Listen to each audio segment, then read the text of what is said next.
started thinking about doing more books and books that were related to my philosophies and my approach to playing and different things. And there's a warm-up book that we put out called the 15-Minute Warm-Up, which was based largely on the Remington ideas and concepts, a few of my own thrown in there.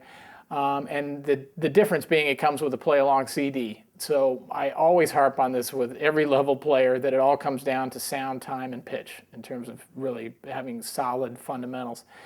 And the time and pitch element kind of get ignored in our warm-up routine just because there's nothing, unless you're playing with a metronome, then you can at least cover the time element. But having this CD with these tracks to play along with enables you to, you have to focus on those two things. So that became a book that was popular with a lot of people. I mentioned Mark Lusk earlier at Penn State. He's been a big supporter, has all his students using it. Now I've sold many thousands of copies of it, and it's available for trumpet and French horn, as well as trombone.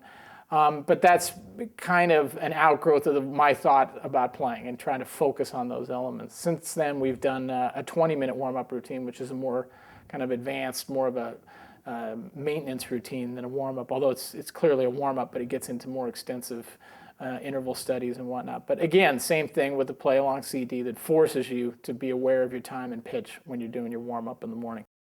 We're going to go through a couple of things today that I hope will be helpful and perhaps be new ideas, but if not, they'll be hopefully reinforcing some of the things you've been hearing here this week, and a lot of great ideas that have been passed around through all the different players, but there's always that common thread that runs through everything. So, and the first thing I'd like to talk about, which seems like the most obvious thing, but sometimes, just like in life, just being aware of things sometimes can help improve things. It doesn't have to require, tremendous amount of thought. Sometimes just a simple awareness can help things. What's our single most important thing as wind players? Air, exactly, right? So it's all about air. And I've got countless stories of times when I've gotten in technical difficulties and having all kinds of problems with stuff. And if I just get back and just think about air, usually things get corrected in a positive kind of way. And whatever happens, you're going to react to it. So you listen, make an evaluation. Am I sharp? Am I flat? Am I in time? Am I out of time? Am I making the changes if I'm playing jazz? Am I blending with the other people in my section? I need to do this. Okay, make that adjustment. And then once you make the adjustment, start again. Okay, I always say this too. It's okay to play out of tune. It's just not okay to stay out of tune. Okay? Everybody is going to play out of tune. I guarantee it. I bet Mark Nightingale has played out of tune. I bet Bill Reichenbach has played out of tune. I bet Alex Isles has played out of tune. Everybody plays out of tune. The difference is they correct themselves very quickly. So immediately. And that's also the great thing about playing trombone is we have no excuse for being out of tune. We can move quickly. And a lot of times you're going to be wrong. But that's the beauty of listen, evaluate, adjust. Make the adjustment. Did it get worse? Did it get better? If it got better, make it even better. If it got worse, then you went the wrong way. No biggie. You don't have to have perfect pitch to be a good musician. That's for sure. So at any rate, as we play through this, and I know I'm going to be throwing some new exercises, especially as we go through the book. Some will be quite difficult. Just listen and evaluate, adjust. Listen, evaluate, adjust constantly in that flow. Okay? All right, if everybody wants to play just a couple notes to get loose a little bit, and then we will start this.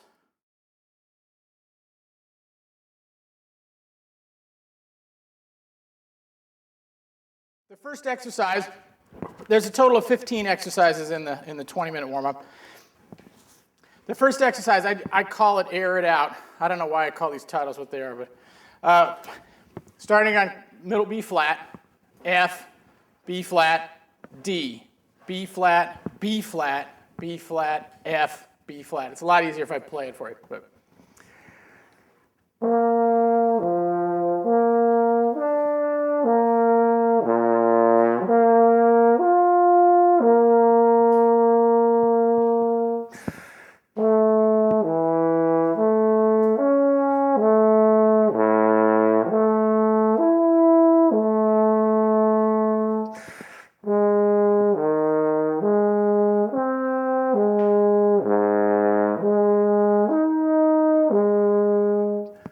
Everybody got it? And I don't really care so much when you go down if it's not totally clean going down to low octave. What I really want you to think about is the air And as you move to each note, don't use the tongue. Just think about the velocity of the airstream and the speed of the air getting faster to make those changes, okay? Now, I'll conduct you. Here we go.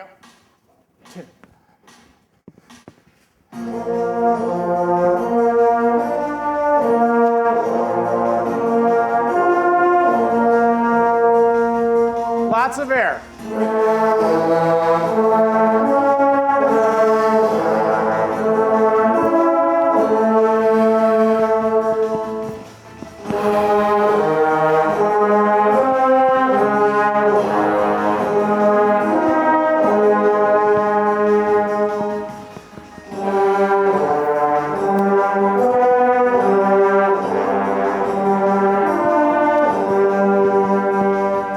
More air.